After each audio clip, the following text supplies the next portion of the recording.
हज़रत शेख मिस्री रहमतुल्लाह अलैह के आस्थाने पर एक शेर आया करता था, जो यहाँ पर जुमेरात की रात में अपनी पूँछ से वो सफाई किया करता था। और यहाँ पर एक जगह है जहाँ ऊंची टेकरी है, वो शेर वहाँ बैठा होता था।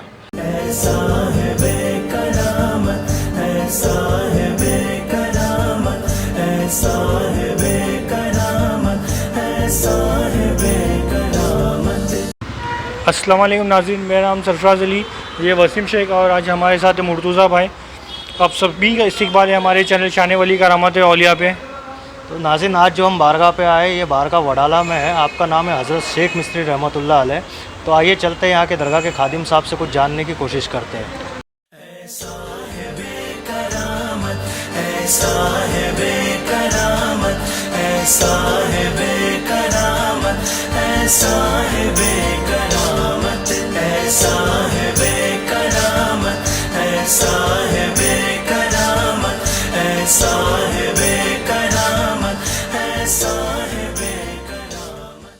अस्सलाम वालेकुम, मेरा नाम सरफराज अली है। हम लोग शाने वली करामत औलिया चैनल से आए। हमें सरकार के बारे में कुछ जानकारी चाहिए थी, जैसे आप कहाँ से तशरीफ़ लाए, आपका उर्स मुबारक और आपकी कुछ करामतें। तो आपका नाम? सबसे पहले तो वालेकुम अस्सलाम। नाम मेरा काज़िम आरिफ अहमद जी है। हज़रत शेख मिस्री नाम जो है इनका, आप मिस्र से ताल्लुक़ रखते हैं? मिस्र से, इजिप्ट से आप ताल्लुक़ रखते हैं। तकरीबन 700 साढ़े 700 साल पहले का अरसा है। आप यहाँ पर पानी के जहाज़ के ज़रिए आए थे। इस इलाके में कोली लोग ज़्यादा आया करते थे, उसी रास्ते से आप यहाँ आए थे, इबादत के ज़रिए आए थे। बहुत सारे करामात आपने यहाँ पर बताए आपकी हयाती में। एक करामत तो ये थी इनकी कि यहाँ पे नमक के अगर लगा करते थे और लोग जो है वो नमक खटारे में भर के उस वक्त ये लेके जाया करते थे फ़रोख्त करने के लिए। आप सफ़ेद आबा पहनते थे, आप हमेशा अमामा शरीफ पहनते थे। आपने किसी खटारे वाले को रोका और कहा कि ये क्या ले जा रहे हो? खटारे वाले ने कहा कि मैं नमक भर के ले जा रहा हूँ। आपने कहा जब इससे फ़रोख्त करना तो इसे मिस्री के दाम में फ़रोख्त करना, मिस्र यानी खड़ी शक्कर। तो उसने ये कहा कि नहीं हज़रत, मैंने अभी नमक भरा है और मैं ले जा रहा हूँ फ़रोख्त के लिए। आपने कहा लेकिन जब भी इसके दाम करना तो मिस्र के तरीके से करना, मिस्री के तरीके से। उसने कहा लेकिन मैंने अभी जो है नमक भरा है। कहा ठीक है, आप खोल दो। तो उसके बाद जितने भी खटारे वाले थे जिन्होंने भी अपनी अपनी बोरियां खोली, उसमें वो मिस्र पाया गया। माशाल्लाह, ये कितनी बड़ी करामत है ये। और बहुत सारी करामतें यही नाम से आप हज़रत शेख मिस्री इलाका भी जो है आप ही के नाम से मनसब किया गया है। आपका उर्स चाँद की 13 तारीख, वैसे नवंबर की तारीख को बनाते हैं हम, नवंबर के पहले हफ्ते में। नवंबर आने के पहले हफ्ते में? नवंबर के पहले हफ्ते में, या 4 तारीख हो या 5 तारीख हो। उसमें ये उर्दू की होती है की चाँद तारीख 13 तारीख होती है। उर्दू की 13 तारीख? उर्दू की 13 तारीख होती है।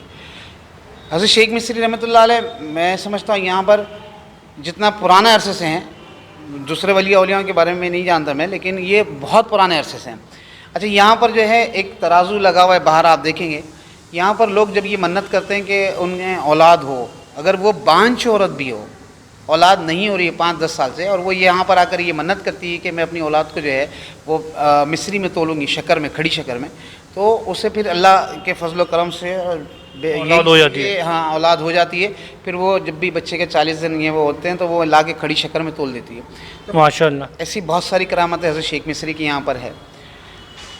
उर्स के दौरान पहले तो कवालियाँ हुआ करती थी बहुत पहले, अब वो सिलसिला रहा नहीं पुलिस वगैरह के चक्कर में, तो यहाँ पर लंगर आम लगा दिया जाता है। और ऐसा नहीं है कि सिर्फ मुस्लिम अफराद वो लंगर खाते हैं, यहाँ पर हर मज़हब के लोग आते हैं। महाराष्ट्रियन भी होते हैं, कैथलिक भी होते हैं, मतलब सारे मज़हब से जो ताल्लुक़ रखते हैं लोग यहाँ आते हैं और लंगर खा कर जाते हैं। माशाल्लाह, ये बहुत बड़ी करामत है। ये हम भाईचारा का प्रकाश कर रहे हैं। बिल्कुल, यहाँ मैंने पहले ही कहा कि यहाँ लंगर भी जब लगता है तो हर मज़हब के लोग आते हैं। वैसे जुमेरात के दिन जो है वो आस्थाना काफ़ी भरा होता है। पता नहीं, कहते हैं वली औलियाओं का दिन होता है जुमेरात। तो यहाँ पर जितने मुस्लिम लोग होते हैं उतनी गैर मज़हब के लोग भी होते हैं और काफ़ी मन्नतें मांगी जाती हैं। और वो यहाँ पर आते हैं, 7 जुमेरात आते हैं आस्थाने पर और उनको शिफाए कामली अता होती है। अल्लाह की मर्ज़ी से होती हैं, लेकिन वलियों का बड़ा दखल होता है। तो यहाँ पर इस आस्थाने पे काफ़ी करामतें होती रहती हैं। माशाल्लाह माशाल्लाह जी। और जैसे कि अगर ये उर्स में जो हमारे बाहर से नाज़रीन आते हैं तो उनको रहने का, खाने पीने का, रिहाइश का इंतज़ाम तो यहाँ नहीं है। फिर भी हम ऐसा करते हैं कि पीछे आस्थाने की जगह है तो उन लोगों को सोने के लिए दे दिया जाता है कि भाई वो रात यहाँ निकाल लें। और लंगर लगते रहते हैं, तो खाने पीने का तो अल्लाह पाक इंतज़ाम कर ही देता है मिस्री सरकार के सदके। और जैसे जिनको अगर यहाँ आना है, जैसे जो बाहर से आ रहे हैं, तो यहाँ क्या बोल के आ सकते हैं? ज़ायरीन के लिए ये बेहतर है कि शेख मिस्री का इलाका मशहूर है, शेख मिस्री दरगाह वडाला शेख में। मिस्री वडाला। आपने वडाला का, तो मैं एक बात बता दूं, ये वडाला जो है दरअसल ये वडाला बहुत पुराना नाम नहीं है। हज़रत शेख मिस्री रहमतुल्लाह अलैह के आस्थाने पर एक शेर आया करता था, जो यहाँ पर जुमेरात की रात में अपनी पूँछ से वो सफाई किया करता था। और यहाँ पर एक जगह है जहाँ ऊंची टेकरी है, वो शेर वहाँ बैठा होता था। तो पहले आबादी नहीं थी, बस्ती कम थी, लोग दूर तक नज़रें जाती थी। तो वहाँ से लोगों को जब यहाँ आना होता था तो वो ये समझते थे कि वहाँ पर जो शेर को वाघ कहते हैं, तो वाघ की जो आँखें होती है उसे वाघडोला कहते हैं। तो वो वाघडोला आँखें जो चमकती थी तो लोग समझते थे कि आज शेर हज़रत का जो है वहाँ पर है। फिर वो आने का इरादा जो है वो कैंसिल करते थे या दूसरे दिन आते थे। लेकिन ये जो वडाला है एक्चुअली ये वाघडोला है, वाघडोला ही उथल पुथल होकर वडाला बना है। अच्छा। वडाला का जो मेन नाम है वो सरकार की हैसियत से वाघडोला ही था। ये बहुत कम लोगों को मालूम है। इसका मतलब शेर की आंखें। शेर की आंखें, ये वाघडोला ही था, नाम उथल पुथल होकर वडाला हो गया। अच्छा, तो जैसे अगर जिनको आना तो ये शेख मिस्री से नाम से बहुत फेमस है, बहुत मशहूर नाम। ये वडाला और हुसैन कोलीवाड़ा के बीच में आता है। बिल्कुल बिल्कुल। ख्वाजा गरीब नवाज का जो गुम्मत है उससे भी बड़ा ये गुम्मत है। मखदूम माहिमी का भी गुम्मत आप देख लें, अब्दुर्रहमान शाह बाबा का देख लें, बिस्मिल्लाह शाह बाबा का देख लें, सबसे बड़ा गुम्मत जो है वो हज़रत शेख मिस्री का है गोलाई में। लेकिन इसका तकरीबन नज़ारा जो है वो ख्वाजा गरीब नवाज से मिलता है।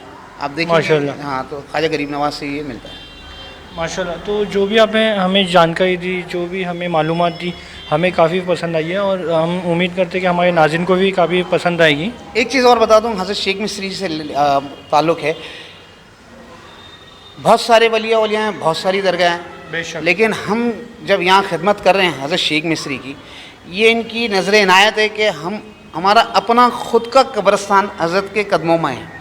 यहाँ पर बहुत बड़े लोग होंगे जो दौलत से भी होंगे, काफ़ी वसब होगा, लेकिन किसी का अपना कब्रिस्तान नहीं होता है।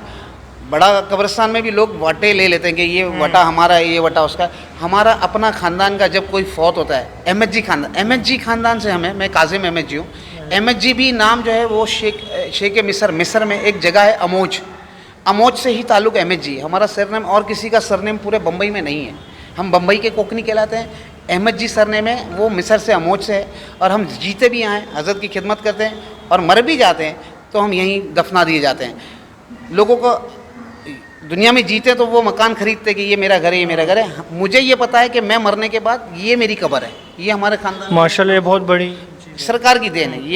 ये हम लोगों के लिए बहुत गुरूर की बात है कि हज़रत शेख मिस्री के यहाँ हमने खिदमत की। मैंने, मेरे वालिद ने, मैं अभी 7वीं पीढ़ी में हूँ, मेरी औलाद है। हम ये जानते हैं कि हम जीना भी हमारा यहाँ है और मरने के बाद भी हम यही हैं। ये मिस्री सरकार का करम रहा है। माशाल्लाह। जी।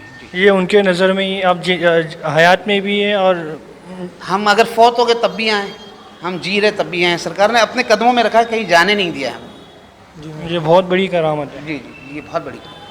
तो जो भी आपने हमें जानकारी दी उसके लिए हम आपके बहुत शुक्रगुजार हैं और आपसे हमारी ये गुजारिश है कि हमारा भी यहाँ चैनल के लिए दुआ कीजिए, हमारे लिए दुआ कीजिए कि हमारा चैनल और हम भी इंशाल्लाह आप लोगों के इंटरव्यू लेने से, यहाँ की मालूमात लोगों तक पहुँचाने से ज़ाहिर है मिस्री सरकार के बारे में लोगों को मालूम पड़ेगा। बेशक लोग काफ़ी आते हैं लेकिन मालूमातें बहुत कम है अब भी लोगों को। तो अगर आपके चैनल के ताल्लुक़ से ये चीज़ें बाहर निकलती है तो मेरी तो दुआ है कि अल्लाह पाक आपके चैनल को खूब कामयाबी और तरक्की दें और आप लोगों को भी सेहत और तंदुरुस्ती। आमीन। आपका बहुत बहुत शुक्रिया। अस्सलाम वालेकुम।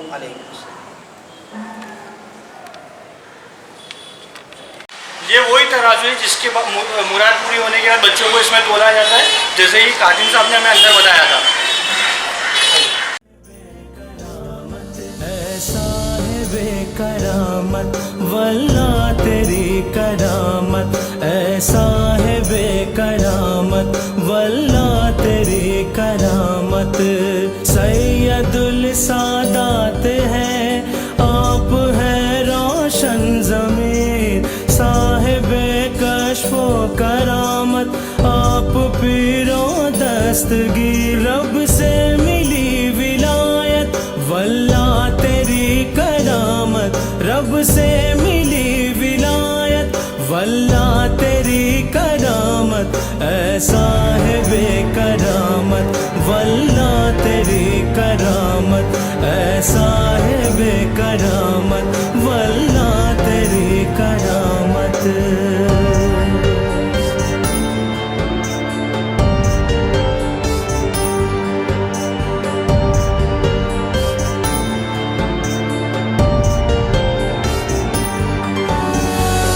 ज़ुबाने खल्क पर आपका वो वाक़या, आज तक भूला न कोई वो गुज़श्ता सानहा। मस्जिद नबवी में मशगूले इबादत आप थे, दफ़अतन ये हुक्म रब से आपको उस दम मिले। सरज़मीने हिंद जाओ दी इजाज़त आपको, खालिक़ बरहक़ ने बख्शी थी विलायत आपको।